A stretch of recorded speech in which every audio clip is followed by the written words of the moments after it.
mag-aaral na maayos? Pupuntahan niya yung boyfriend niya. Ah, kaya pula yung labi mo kasi tatakas ka. Anay, humanda ka sa akin. Sasakalin niya daw ako, Nay, oh.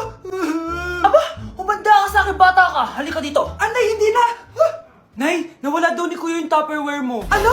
Nawala niya yung pinakamamahal kong Tupperware? Humanda sa akin ng kuya mo. Nasaan yan? Lagot ka, kuya. Galit sa'yo si mama. Ano sabi mo, Kyle? Nasaan na yung kuya mo? Ha? Nandito ka palang bata ka, ha? Etong sa'yo.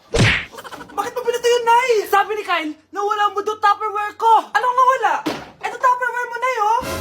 Ay, nandyan pala. Agad ka kasing nagpapaliwala dyan. Tawa ka dyan, ha? Humanda ka sa akin. Few moments later. Boring naman ang pinapanood mo. Palitan natin yung mas nakakatawa. Ah, sige, kuya. I'm asking you to kiss me. Hindi naman nakakatawa yan eh. Bastos yan eh. Ayun na, magkikiss na sila. Hay! Mga punyeta kayo? Ano pinapanood nyo? Anay! Si Kyle, Nay. Siya yung nanonood eh. Kyle! Ang bata mo pa! Ganyan na pinapanood mo? Kala ko naman matino ka. Si Kuya yun, Nay eh. No! Simula ngayon, bawal ka na mag-TV. Anak, may pupuntang manghuhula dito. Para saan, Nay? Siyempre, para malaman ko kung kailan tayo yayaman. Ah, sige, Nay. Itatanong ko kung kailan ako magkakajowa. Ah, sige, maganda ka na. A few moments later. Sinong mauna sa inyo? Ah, ako mauuna. Anong itatanong mo? Ah, kailan ako yayaman? Pahiram ng kamay mo. Oh, ito. Malapit ka lang yumaman. Talaga? Yayaman na ako. Oo, basta maging masipag ka lang at magtayo ka ng business. Ah, ako naman po. Sige, anong itatanong mo, Iha? Ah, kailan po ako magkakajowa? Hindi ka na magkakajowa. Ha? Hindi pwede to. Gusto ko magkajowa. Pero pwede natin itong baguhin. Basta, magbayad ka lang. Sige, magbabayad ako. Kung naman na lahat ang pera ko, basta magkajowa lang ako. Hawakan mo kamay ko.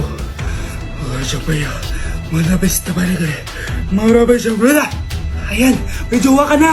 Nasa labas na. Talaga? Hi, ako yung magiging jowa mo. Bakit ang pangit? Mukhang talampakan. Nay! Oh, bakit? Anyari? Sinabihan niya akong pangit. Totoo naman eh. Aba, bastos ka. Aalis na kami dito. Nasaan yung mga bayad nyo? Hulaan mo magkano ibabayad namin sa'yo? 5,000! Nasaan na? Mali! Wala kami ibabayad sa'yo dahil scam ka! Magbabayad kayo! Lumayas na kayo dito! Layas! Aroy, tinanggalan ako ng ngipin. Napakalaki ng tinanggal sa akin.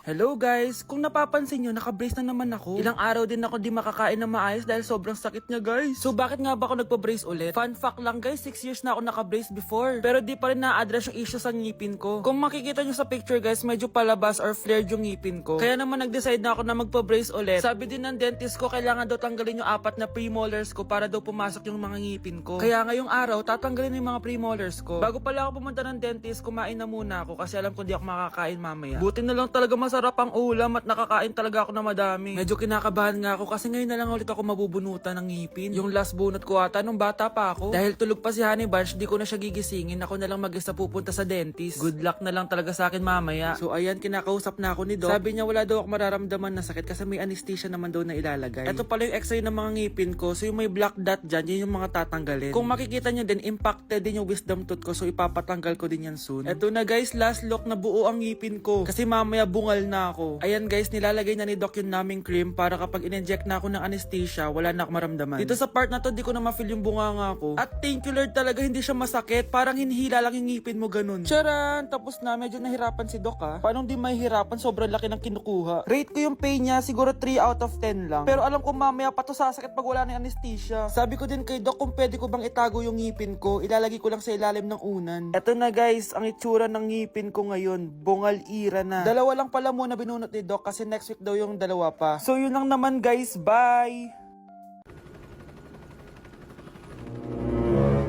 OMG, grabe yung baha oh! For sure marami naman nakurakot si Dad. Paldo!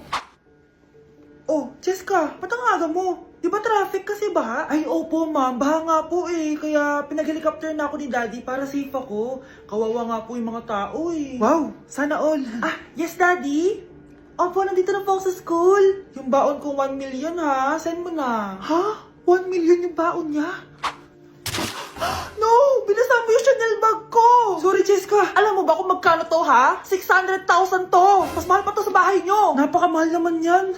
Whatever. Papabili na lang ulit ako. Salamat ka, mabait ako. Nahiya naman tong 300 peso na bag ko. Be, tara sa kantin. Nag-crave ako ng siomay tsaka ng kwek-kwek. Tara. Pwede bang sa Wolfgang na lang tayo mag-lunch? Hindi kasi ako sanay sa mumurahing pagkain. Be, anong kala mo sa akin? Anak ng CEO? Ano ba yan? Hindi ba kayo binibigyan ng allowance ng daddy nyo? Ako na nga lang. Hindi ka naman ganyan dati. Okay, class. Si Cheska na ang bago natin treasurer. Ma'am, wag si Cheska. Kukurakutin niya lang yung class funds natin. Parang tatay niya. Flood control, ayaw. Gastos, gusto. Kaya mayaman si Cheska kasi korap ang pamilya niya. Ang laki ng tax na binabayaran ko. Sa Disney Princess pala natin napupunta lahat. Habang kami, binabaha na dito. Ikaw pa helicopter lang. Wow, napaka-lavish mo naman. Tsaka, pairam muna ako nito Chanel bag mo ha. May ambag din ako dito, no? Hindi kami titigil hanggat walang nakukulong. Deserve niyong magdusa. Ayan, ang ganda ko na. Oh anak, nasa bahay ka lang, naka-makeup ka pa? Anay, pupunta kasi yung maliligaw ko dito sa bahay natin. Siyempre dapat maganda ako, di ba? Ah, ganun ba? Sige, mag-aayos din ako. A few moments later. Wow baka sa'yo pa ma-inlove yung maniligaw ko, Nay. Ano ka ba anak? Natural beauty kaya to. Anay, nandito na siya. Ayusin mo Ako bahala anak. Uy, pasok ka. Ah, hello po tita. Nice to meet you po. Ah, ikaw pa rin maniligaw ng anak ko. Ah, ako nga po. Mahal na mahal ko po yung anak nyo. Mahal agad? Kakakilala nyo pa lang. Nay, wala naman yung tagal na pagsasama. Opo tita, ipapaalam ko na din po sana siya na... Ah, magtatanan na kayo? Hindi pwede. Ang OA mo, Nay. Ah, na maging girlfriend ko po siya. Ah, mayaman ka ba? Ano ba yung mga tanong mo, Nay? Ah, sakto lang po. Sakto? Ay naku, baka wala ka mapakain dito sa anak ko Matako pa naman tong babaeng to. Pero magtatrabaho po ako na maayos para sa future naming dalawa. Nay, sige na, payagan mo na siya. Sige, basta siguraduhin mo hindi mo papabayaan tong anak ko Yes! Tay, pasok ka na. Wow, meet the parents agad. Ay, hello po dito.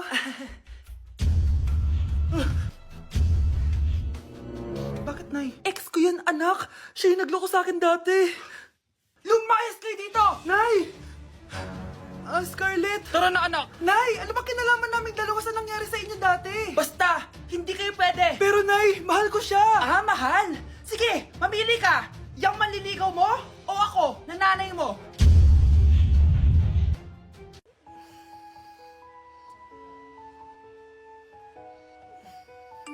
Good morning, love. Kain ka na. See you later. I love you. Kakilig naman. Love, kainin mo na to. Ayoko nga niyan, love. Oh, airplane, nga. Para naman bata eh.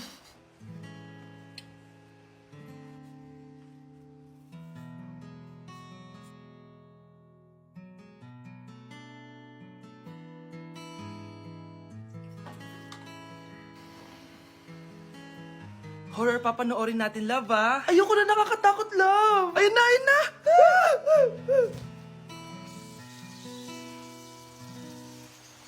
Wow, sipag mo, love Siyempre naman, ako pa.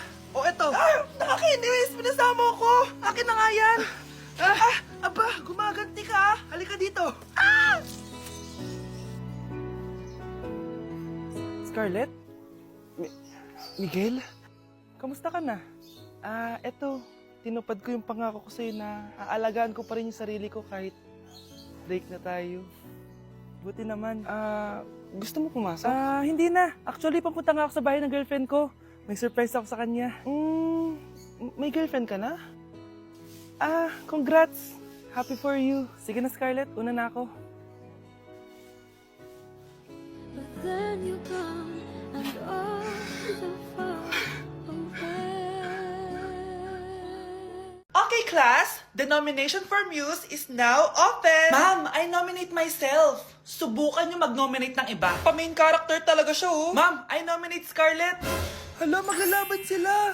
Ooh, ang dalawang magkaribal. Ay nako, for sure mananalo ako. Let's fight fair and square. Okay, we have 2 candidates. Unang tanong, anong meron sa inyo na wala sa kalaban nyo? Ang bagay na meron ako at wala siya ay yung mga mansyon namin. Mamahalin namin na sasakyan, mga luxury bags, for sure wala siya nun. Ang bagay na meron ako at wala siya ay ang mga taong nagmamahal at sumusuporta sa akin. My family, my friends. Walang kwenta ang yaman kung walang nagmamahal sa'yo. Oh, burn! For my final question, bakit ikaw ang deserving maging muse? Obvious naman, di ba? Maganda ako, sexy ako. Ano pa bang hahanapin niyo sa akin? I believe that being a muse is being a good role model.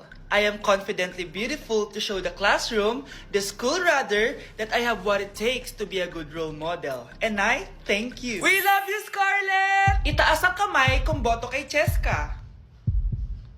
Okay? Itaas ang kamay kung boto kay Scarlett. Okay, Cheska! Panalo ako! Pwede ka nang bumalik sa upuan mo! Meron na tayong bagong muse! Si Scarlett! Deserve! Hello? May ipapatumba ako sa'yo. Oh, galingan nyo sa school mga anak ha? Opo, Nay, gagalingan na.